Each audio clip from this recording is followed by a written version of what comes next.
Tengan muy buenos días todos ustedes. Esta conferencia se lleva a cabo el día viernes 8 de abril a las 12 horas en el siguiente domicilio, que es la esquina de la calle Primo Verdad número 10, esquina con Moneda. Es la casa de la primera imprenta, la Casa de la Cultura de la UAM, y estamos invitados hoy por Insignias Aztecas, quien atinadamente es dirigida por el capitán Jesús León.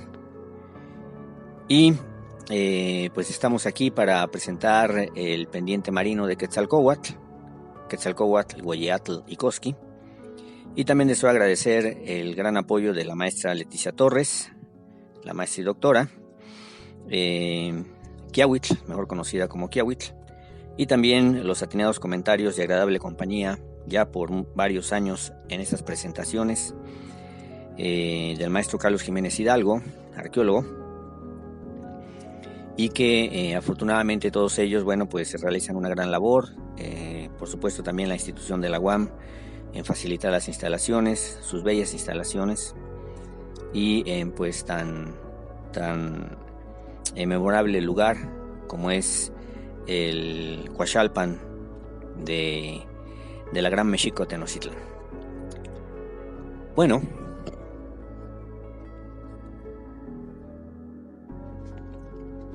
vamos a empezar por dar algún breve catálogo o descripción de los trabajos que están en curso en Seminario de Códices Asociación Civil, y también algunos que dirige un servidor, el maestro Ulises Valiente Argüelles, quien les habla, quien graba la voz.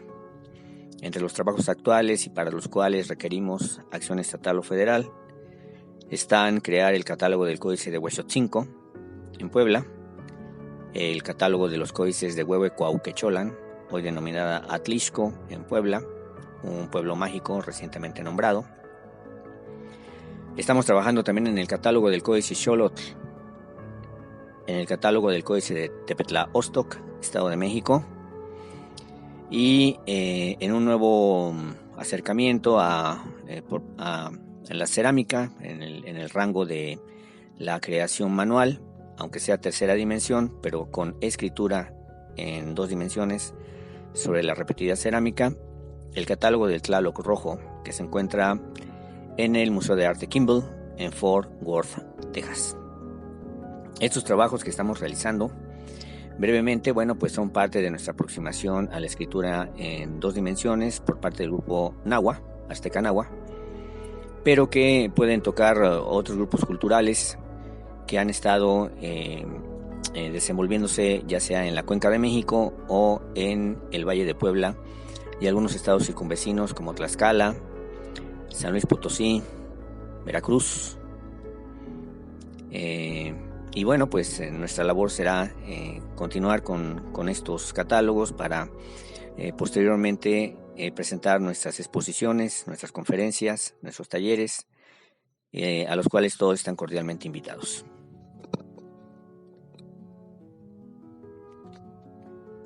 En conversaciones recientes con el maestro Arturo Duchla, escultor, hemos decidido cambiar un poco el tenor de nuestras pláticas para repensar la cantidad de información que se proporciona.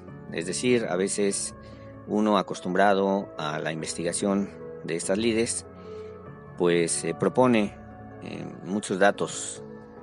Tal vez con las nuevas tecnologías podemos hacer breves introducciones o presentaciones de las mismas y con ellas invitar a que más personas se unan a estos proyectos, pero dosificar la información a fin de que no sea abrumadora, pesada, difícil de digerir, sino que presente pequeños estudios introductorios que posteriormente darán como resultado pues varios pasos a seguir, varias cantidades de información muy importantes que vendrán en el futuro, aprovechando por supuesto los medios digitales de registro de información y de divulgación de la misma.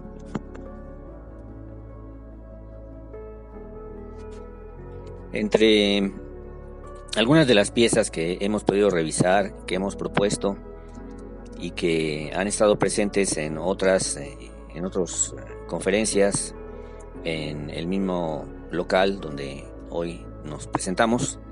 Pues está en la Xucóhuatl del Museo Británico, está el penacho de Moctezuma, está un extracto de la piedra de fundación, una de las fechas que se encuentran ahí registradas del Tonalámatl, pero incrustada o grabada sobre este basamento, que es un momostli en realidad, y se le ha denominado de manera equivocada por algunos investigadores de la década de los 30 y 40 del siglo pasado como un teocalli, ya que no posee construcción superior y pues tampoco hay evidencias de que haya estado en un lugar en donde pues haya podido ser registrado arquitectónicamente como tal, sino más bien pues es un momostli que sí está registrado en una serie documental de registro de documentos, como es por ejemplo la tira de la peregrinación.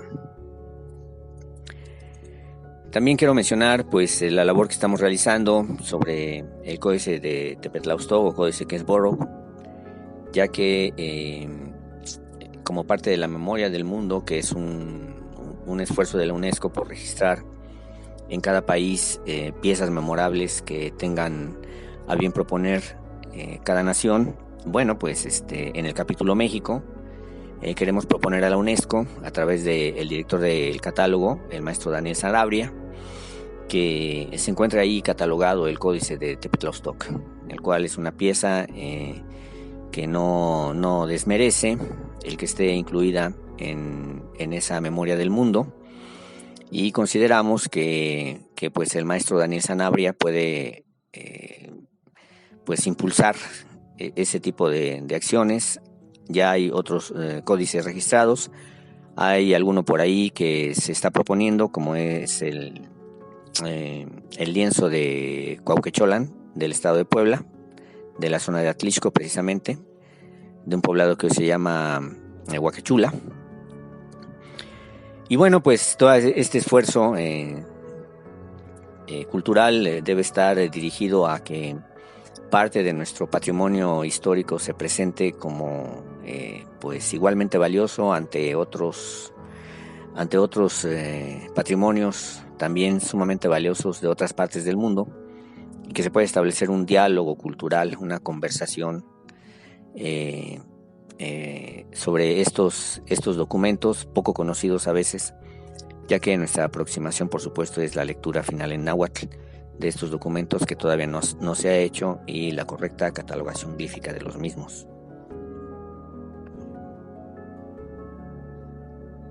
Es importante señalar para este ejercicio glífico y de lectura, el señalar que nosotros hacemos estudios criptográficos.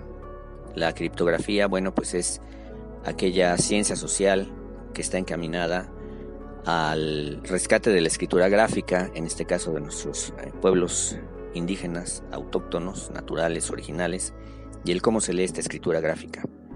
No es un estudio iconográfico, no queremos realzar la belleza, ni ser proponentes de varias teorías que, por ejemplo, son parte de la iconografía de la UNAM. No tenemos nada que ver con lo artístico, ni con lo biológico, sino simplemente el poder conjuntar imagen y sonido, y a partir de la lectura de esa imagen y la producción de sus sonidos, crear un catálogo de ideas escritas, por supuesto, que están registradas ahí en cada uno de los documentos en 2 o 3 dimensiones, y que son objetos que pueden clasificarse como rituales. Esos objetos rituales pueden ser de uso personal, es decir, pueden ser parte de joyería. En este caso estamos presentando aquí algo relacionado con conchas y caracolas, pero pueden ser otros objetos como plumaje, maquillaje, vestimenta, armamento, mobiliario, es decir, objetos que pueden ser fácilmente transportables. También se debe tomar en cuenta este tipo de objetos rituales transportables como anuncio de quién era el que los portaba, quién era esa persona en esa sociedad, qué puesto tenía, qué rango tenía.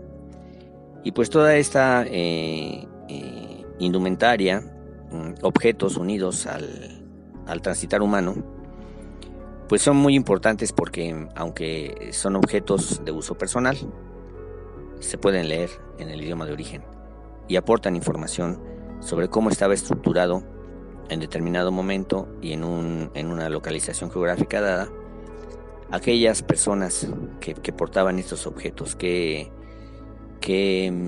características especiales le daba a ese grupo étnico que, aunque hablaban náhuatl, no se encontraban en la cuenca. De hecho, en la cuenca ya hay variantes.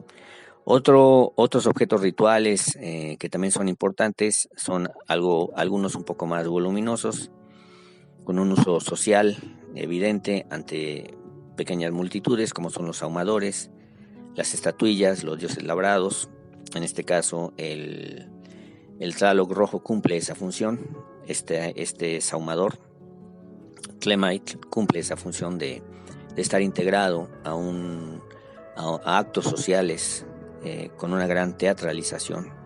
Y finalmente, bueno, para las grandes multitudes están los basamentos, los cuales tal vez en algún momento pudieron estar encalados y sobre ese encalado haber escritura, independientemente de que cada figura arquitectónica se pronunciara en el idioma de origen. Todos estos estudios se hacen con una técnica, un método, un sistema que ha comprobado su eficacia. Nosotros en las presentaciones que hemos tenido, gracias otra vez a la amable invitación a esta festividad del Día de la Madre Tierra por parte de Insignias Aztecas y el maestro Jesús León, bueno, pues hemos tenido la oportunidad de presentar tercera dimensión, estudios que se hacen a partir de 2 dimensiones, es decir, sobre códices y lienzos. Y bueno, pues utilizamos el método de comparación y análisis que pervive más o menos de los años 1960 al 2004, que es la fecha de fallecimiento de su creador, que fue el doctor Joaquín Galarza, eminente figura del estudio del idioma azteca náhuatl basado en escritura glífica, y que tanto en Europa como en América formó toda una corriente de pensamiento que sigue viva y que es la cual nosotros estamos aplicando a este tipo de estudios que ustedes ven. Yo la he renombrado como método de comparación y análisis estadístico, y más o menos podemos trazar que su origen en cuanto a una nueva propuesta podría ser el año 1997, casi a finales del milenio pasado. Y bueno, a partir de ella hemos estado haciendo aportes de investigación que se publican a veces en www.academia.edu o en YouTube como pequeños ejercicios videográficos. Y bueno, el aplicar este tipo de técnica nos da la certeza de que estamos aplicando una técnica desarrollada en el campo de las 2 dimensiones, pero que fácilmente puede lidiar con las 3 dimensiones, que es lo que nos ha permitido acceder al estudio de estas piezas, ya sea cerámicas hechas con plumas, hechas en realzado, en alto relieve, sobre alguna roca labrada, y por ejemplo en esta nueva pieza que ahorita vamos a abordar. Bien, ahora presentamos la pieza. La pieza es un pendiente o medallón que se obtuvo a través del corte transversal en la punta de una caracola, la cual pudo haber sido pertenecer al género Lobatus gigas. Esta pieza está grabada en el estado de Veracruz, trae evidentemente escritura náhuatl, pero puede ser que tenga una influencia del grupo totonaco. Se encuentra en el Metropolitan Museum of Art de Nueva York, en el Museo Metropolitano de Arte de Nueva York. Es una pieza que ya ha sido comentada solamente por el señor Leonardo López Luján, y menciono solamente comentada otra vez. Pertenece probablemente a una manufactura del siglo XIV o principios del siglo XV, y su diámetro es de 4.4 centímetros de diámetro, es decir, 4 centímetros con 4 milímetros de diámetro. Tiene una parte frontal, como se puede observar en el recuadro más grande, y en el recuadro más chico presentamos una parte, la parte contraria, la parte opuesta, la parte trasera, que también trae escritura pictográfica, que es el desenvolvimiento de la panza del gran Quetzalcóatl que se encuentra al frente. Por supuesto, no es la única iconografía, alguna está en alto relieve, otra está vaciada sobre la pieza, otra más está incisa sobre la misma. Y bueno, vamos a hacer un pequeño estudio.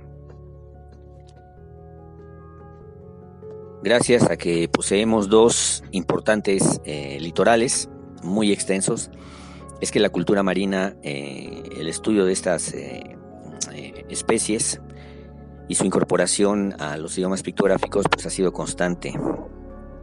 Tenemos trabajos admirables sobre estos animales marinos que tienen una concha y que pues aquí en esta diapositiva le damos tres vistas. La de abajo en medio es la más importante para nosotros porque señala el tipo de corte transversal que se hizo sobre ese eje. Debe de haber sido una pieza grande del género Lobatus para que se pudiera haber extraído un fragmento que se haya podido trabajar de manera incisa. El material en sí no es muy duro, es suave, pero esto requiere una gran destreza, ya que alguna aplicación de presión mal hecha a la hora de ejecutar toda la escritura glífica sobre el material, bueno, pues podría fragmentar la pieza fácilmente. De forma que, aunque es un elemento fácil de adquirir, fácil de grabar, se requiere una destreza especial. Por supuesto que la pieza que representa este gran medallón que está presente sobre el pecho de Quetzalcóatl se encuentra refrendado también en otras piezas grabadas en otros materiales y con otros avatares. Vamos a presentar este pequeño ejemplo que es clásico, pero que no es particular, no es individual, sino que hay muchos otros ejemplos a los cuales nos podemos referir. La pieza que presentamos tiene muchas manifestaciones de representación criptográfica, y pues aunque es una divinidad tremendamente referenciada, sí es importante revisar sus características, como es esta pechera con el hilacastli, típico de Quetzalcóatl, grabado sobre una concha que porta este monito, un mono araña, y que se encuentra en el Museo de Quai Branly en Francia. Esta pieza pues nos ejemplifica claramente que estas características de estos avatares son constantes y nos remiten en un enlace directo a la pieza que vamos a estudiar.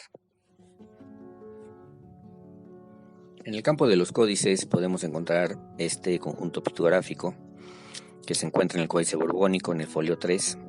Tenemos a la derecha la figura de Quetzalcóatl, el cual en ese recuadro azul, pues en ese círculo azul, presenta esta pechera, ¿no? Con un clásico gancho de color rojo y que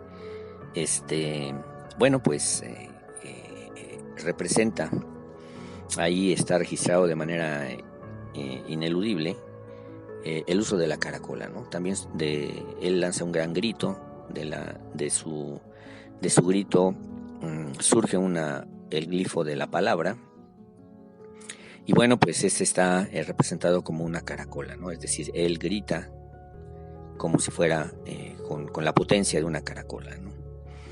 Tenemos también dos elementos más en ambas manos, que posteriormente también están presentes en el rostro del Quetzalcóatl como pendiente marino.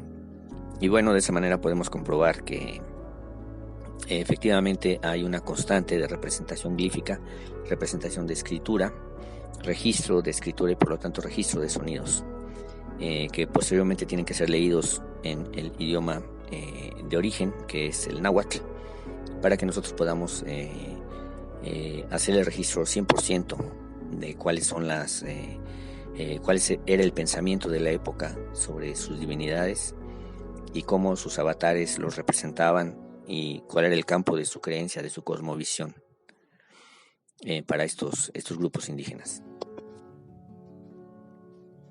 Vamos a hacer primero un pequeño estudio sobre el nombre de Quetzalcóatl. Muchas de estas cosas ya son muy conocidas, por las personas que asisten a nuestra conferencia, por grupos de danzantes, por grupos de personas que están ligadas a lo mexicano. Y bueno, pues nosotros solamente hacemos destacar pequeños detalles, ¿no? Por supuesto que su nombre es la suma de dos sonidos, E, que es un prefijo, y Escatl, que es la palabra viento. Es muy probable que esa primer sonido E esté por la representación del número 3, pero que también sea un apropiativo, que es una de las características típicas del idioma náhuatl, y que también funcione como un duplicativo del sonido ej, es decir, anunciando una especie de abundancia, el del mucho viento. El nombre de Quetzalcóatl, por supuesto que viene de Quetzaltótotl, que es un pájaro, que es típico de la zona sur-sureste de México, suroeste también, en la zona de Chiapas, por supuesto todo Centroamérica. Y bueno, este pájaro tropical tiene una o dos plumas muy importantes que porta el macho. Y bueno, pues la palabra Quetzali se traduce como bello, pues proviene del verbo quetza. Quetza quiere decir erguido, erecto, es decir, es la pluma que se mantiene erguida o erecta. Y por supuesto Coatl es la palabra para serpiente. Quetzalcóatl es un desarrollo pictográfico de la cultura tolteca, que nos deja en sus conceptos de cosmovisión el haber creado esta divinidad, que posteriormente será retomada por los grupos nahuas, que ya estaban asentados en Teotihuacán desde hace milenios, pero que con el impulso de los toltecas como cabeza directiva, más o menos unos 3 o 4 siglos en la cuenca, de las aportaciones culturales que se hacen después de la caída de Teotihuacán, bueno, pues sirven ellos como bandera de este conjunto de ideas que posteriormente son revivificadas alrededor del año 1000 de nuestra era, con los nuevos grupos que empiezan a llegar, entre ellos los famosos Tenochca. Por supuesto que está presente el mito de las abejas en la caracola, es decir, el sonido de la caracola es un enjambre de abejas que está en un estado excitado, y bueno, la involución, el ilacastli o elipse, que se puede jugar o registrar en los códices y en otras piezas, como es esta que nos encontramos hoy describiendo, pues esta manifestación del ilacastli también es muy importante porque es un registro pictográfico constante cuando estamos hablando de esta divinidad, o al menos en la mayoría de sus registros gráficos. Por supuesto, hay muchos avatares. El que presentamos como el Ozomatli del Museo de Cuaibranlí, pues es uno de ellos. En esta diapositiva registramos algunos avatares de la divinidad a la cual nos estamos refiriendo en su grabado del pendiente marino, pero que también tienen alguna otra tipo de relación de cosmovisión. En la parte izquierda superior tenemos al Quetzalcóatl, y el Quetzalcóatl está funcionando como un nahual, pertenece a esta escultura, al Museo del Hombre de París. Y bueno, pues nos llama la atención que a pesar de que existen todos los miembros ahí registrados, miembros superiores e inferiores de esta divinidad, lo arropa un traje emplumado y su rostro está saliendo, el gran Ecatl, de las fauces de esta serpiente de cascabel, pero que ahora en vez de escamas tiene plumas preciosas. En la parte de en medio tenemos al mono aullador. Este pertenece al Museo Amparo de Puebla. Hay una relación aquí importante local que queremos destacar, que es el culto al cacao. Él tiene una semilla de cacao en la mano izquierda, en la zarpa izquierda. Tiene sus areteros de colmillos de jaguar. Y bueno, pues este registro de este mono aullador pues también es un registro local, pero muy importante, muy antiguo, sobre la cultura olmeca. Y bueno, pues esta pieza cuando menos puede tener unos 1500 o 2000 años de haber sido fabricada. Finalmente tenemos al avatar a la figura contraria, al alter ego del gran Quetzalcóatl, que es Xolotl. Hay una representación de Xolotl como una entidad en tercera dimensión, con todo un registro gráfico de quién es, que debe ser leída en el idioma de origen, que es esta estatuilla hecha en jadeíta y que se encuentra en el Museo Popular de Viena. Este tipo de piezas son muy importantes para registrar a los avatares de grandes divinidades y sobre las cuales a veces hay una escasez de información, ya que ese tipo de esculturas posee una abundante grafía, abundantes grupos glíficos que hay que estudiar y catalogar. En esta diapositiva podemos encontrar ese grabado externo que hicimos, ese perfilado externo, para que usted, estimado lector, pueda encontrar el registro gráfico de la pieza. Es decir, el glifo que envuelve toda la lectura interior que vamos a hacer, bueno, pues ya está registrado en nuestro códice borbónico mediante esta manifestación, con esta divinidad registrada en ese importante documento. No pierda de vista que es un corte, aunque transversal, pero que genera 5 puntas, y estas 5 puntas son importantes porque el 5 puede ser un número mágico para el culto a esta divinidad. En esta siguiente análisis, en donde nos vamos empezando a involucrar en la pieza, estamos destacando esta parte central, pero la destacamos porque aunque hay un grabado que se puede inclusive tocar, sentir, en la parte de medio hay un vacío. Este vacío forma la famosa parte esa del Ilacastli de Quetzalcóatl. Él se distingue por hacer circunvoluciones, y estas están registradas a partir de figuras en forma de gancho o de figuras que están casi cerradas sobre sí mismas. Entonces este gancho está representado por ese conjunto transparente que está rodeando la cabeza, que le da vuelta a todas las plumas que están en el centro. Y es importante el registro de este glifo porque con ello se refuerza esa idea del viento, el viento que gira. Hacemos un acercamiento del rostro de la serpiente que está girando, de la serpiente emplumada, y nos encontramos con un glifo que tiene forma como de tecla, pequeñas teclas. En el centro tiene otro rayado, y bueno, pues este es el glifo típico de Xipetotec. Se encuentra entre los dos ojos y una parte que podríamos llamar nariz, que se encuentra más bien describiendo ese sitio, no es una nariz propiamente dicha. Y bueno, el 4 que aporta Xipe es otro número mágico que hay que poner mucha atención. Por supuesto, la parte que se encuentra abajo del registro para Xipetotec nos habla del Tlactoltencuehcuepalistli, que es un glifo que nos menciona que Quetzalcóatl también está relacionado con su avatar. Ese avatar, por lo tanto, le establece una relación antagónica, pero no tirante, pero que sí se presenta como la cúspide del uno será el ocultamiento del otro y viceversa. Por supuesto, también se está registrando aquí la idea de que Quetzalcóatl puede atrapar divinidades solares. Es un gran dios que pues también toma prisioneros y sus prisioneros pueden ser rayos solares que él más adelante utilizará para sus fines que crea convenientes.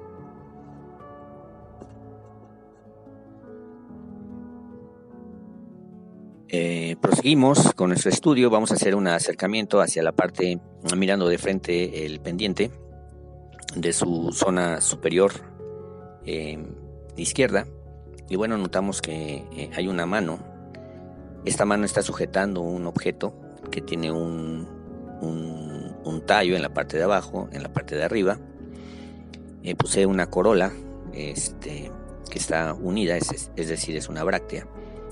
Y de esa bráctea en el centro surge un pedúnculo, por decirlo así. Estas partes nos hablan de una flor muy específica que pertenece a un clima tropical, que por supuesto está registrada en documentos y en otros grabados, como en la zona de Acalpixcan, en Xochimilco, aquí en la Ciudad de México. Y bueno, en la parte contraria, la mano, otra mano, que también tiene un pulgar que indica, que señala hacia la izquierda, pues está en el centro de un gran pétalo que está mencionando otro tipo de huacalxochitl, de flor muy especial, de la cual ahorita en unos momentos hablaremos. Y esta huacalxochitl pues está ahí siendo registrada en el grabado, en este conjunto glífico, y pues es parte de estas manifestaciones típicas de una zona en específico sobre el culto a Quetzalcóatl, que no son tanto de la cuenca, sino es un náhuatl que está adjudicado a otras zonas de la República Mexicana.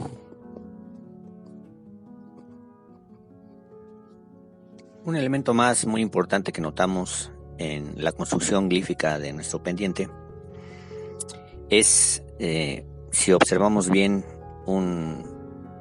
dos pies que está mostrando también una parte del muslo y que se encuentra en la parte inferior, en el tercer pico que señala hacia abajo. A fin de que pudiéramos notar mejor la disposición gráfica de este elemento, lo delineamos y también lo representamos en alto contraste utilizando un programa gráfico de manejo de gráficos en blanco y negro. Si nota usted con atención, notará también que hay una pluma que baja en medio de estas dos piernas y que está por la representación de un maxtlatl tradicional, un quetzalmaxtlatl, es decir, Quetzalcóatl o alguna divinidad que sea representada como tal, pues la persona que pueda portar esa característica también lo puede hacer físicamente y representar a la divinidad como un maxtlatl hecho de plumas de quetzal. Entonces, eso nos lleva a varias pronunciaciones. Por ejemplo, el conjunto de las piernas será el tzintli,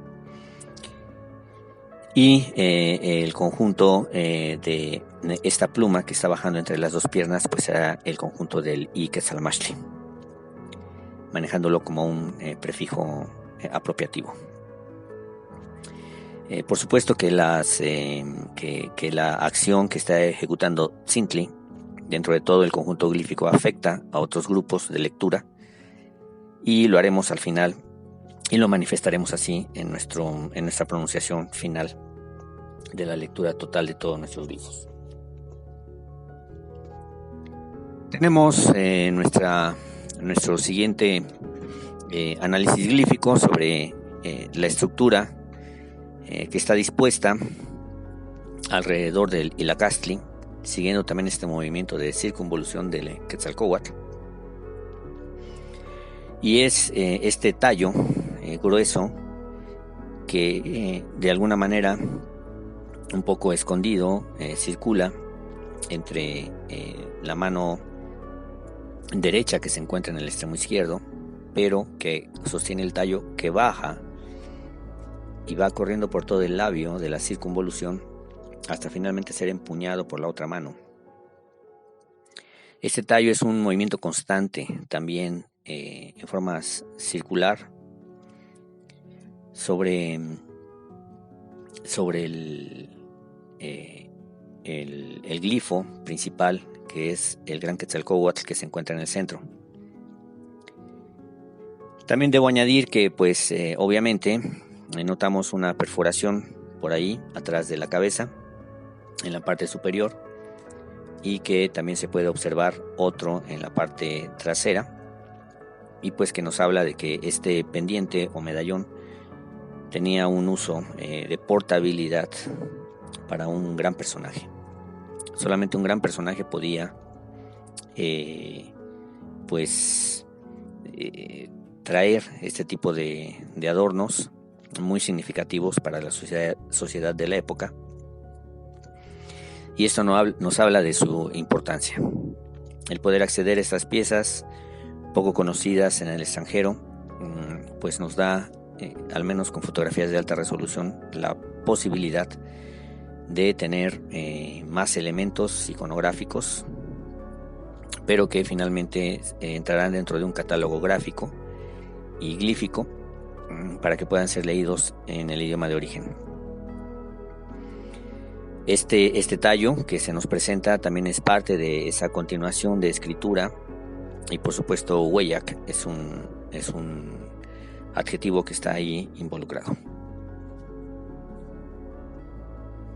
Las flores son parte de nuestro pasado histórico, de nuestras tradiciones sociales sumamente importantes. El culto al Ahuacalzóchitl ya era conocido por los mayas. Esta pieza nos revela esa aproximación que siempre hemos tenido. En este caso aquí, adentro del centro de la bráctea está surgiendo un regente de esta flor, es decir, es una divinidad adjudicada al culto a la misma, pero en tiempo de los mayas. Por lo tanto, podemos decir en esta pieza de Jaina, Campeche, que las flores ya eran observadas desde tiempos inmemoriales por grupos étnicos que posteriormente transfirieron esas tradiciones a otros más modernos, como los mixtecos y los nahuas. En estas fotografías estamos describiendo al Ahuacalzóchitl como una flor y planta tropical. Su nombre se traduce como flor hueca de Huacalli. Su clasificación científica moderna es Philodendron affine. En purépecha antiguamente se llamaba Caramacua. Y bueno, al menos hay 3 especies descritas que siempre portan una bráctea protectora como una especie de identificación, ya que no tiene pétalos. Y bueno, pues dentro del campo de las tradiciones asignadas a este tipo de flor de un agradable aroma, a veces de un intensísimo color rojo, es que el regalarla generaba una retribución sumamente abundante, es decir, uno podía esperar por este acto de regalar estas flores que le llegaran a uno regalos abundantes. También daba suerte en la casa y también daba suerte en el comercio. Es decir, es una planta y es una flor ligada al culto a la abundancia, a la buena suerte, a la buena acción. Y este tipo de notificaciones sobre estas tradiciones se pueden encontrar tanto en el Códice Florentino como en la obra del Dr. Francisco Hernández. Otra manera muy importante de poder hacer esta relación de flor y divinidad es su forma. Su forma alargada nos puede también llevar a esa relación en los códices, como en este caso con el Códice Borbónico, en otra representación de Quetzalcóatl, con esas figuras que llaman en forma de avellana, que es la representación de Venus como una estrella colgante del firmamento según la tradición azteca náhuatl. Y bueno, en el folio 9 de este códice encontramos esa forma de avellanas que también podemos hacer relación con la forma que nos describe cierta parte en específico de la bráctea de la flor Huacalzóchitl. Hay que tomar en cuenta que estos registros son nuevos. Hay que hacer un estudio importante sobre esta relación entre flor y divinidad para poder empezar a determinar influencias locales en donde ciertos vegetales pueden representar a ciertas divinidades. Insistimos en esta diapositiva que la relación local entre la flor y el culto a la divinidad es una situación que debe ser determinada claramente, ya que esto nos lleva a un registro de la zona geográfica en donde ocurría tal evento, y por lo tanto esto nos dará más herramientas para empezar a establecer una especie de mapa entre el culto de las flores locales o vegetación local y el culto a ciertas divinidades, cómo esta relación entre flor y divinidad se fue desarrollando, qué características tenía en el momento dado y si es una aportación que finalmente también viajó a otras partes o que fue duplicada o replicada y que por lo tanto es parte de nuestro bagaje cultural moderno, si cabe así, y si no, pues en los registros coloniales como esta manifestación todavía vivía dentro de nuestro bagaje social. Vamos a hacer la lectura final de nuestros elementos glíficos. Recuerda que cada elemento glífico aporta un sonido, pero dependiendo su posición, su espacio, su tamaño, su color, el material o soporte sobre el cual está grabado o esgrafiado, presentará cambios en su pronunciación. Este es un idioma complejo, es un idioma con representación gráfica que usualmente no embona con la tradición gráfica de Europa y por lo tanto siempre ha sido catalogado como un idioma tipo rebus, pero en donde hay una carga pues muy de tipo pues eurocentrista y racista sobre el mismo. Vamos a demostrar que esa parte está totalmente equivocada y en nuestra lectura final pronunciamos los elementos que se encuentran ahí. Iskatki tehuantitlapohua. Incoscatl kipia inmacuiliacatl tlajmacho huaninchicoli tlacoyocan. Inchiquitzin quetzalcohua texis coscatl. Malacacho maupoxcopa. Hueyac huampatlahuac in quetzalcohuatzin y ihuimehuan kipia. Quetzalcohuatzin y Xayac kipia in xipetotec naupa tlajmacho noyuhki.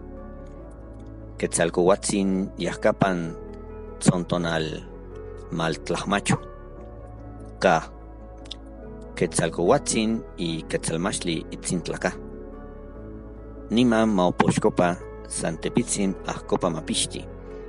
Iquio inmaitl sente huacalzochitzin. Insochitl tlanextia sente hueyac pizzahuac xictli. Analco inoxemaitl mapixti noyuhki in hueyac quiotl. Inmaitl huaninquiyotl lietoc tlacoyocan. Ipan huacalzochitl ixu.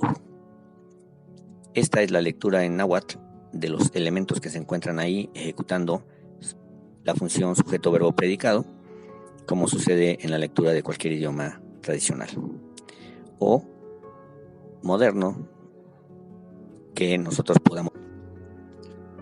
Finalmente, para terminar nuestra plática, vamos a manifestar que la cultura y la identidad están relacionadas con dos palabras que son muy semejantes, que son la cultura y la economía. La economía no se pelea con la cultura no se pelea con los ingresos económicos, ya que ambas buscan su preservación y por otro lado, el que la final economía impulse a la cultura.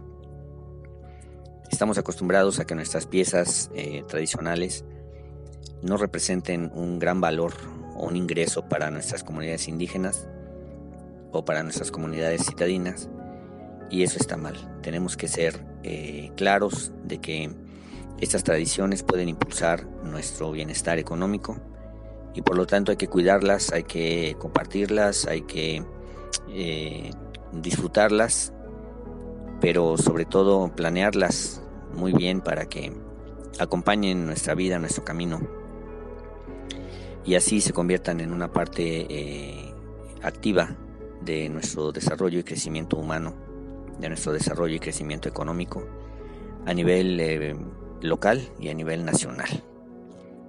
Que no se diga que la cultura y la economía no pueden hacer acuerdos armoniosos, los necesitamos, porque a partir de ello se puede hacer una planeación a futuro mucho más brillante para nuestros pueblos.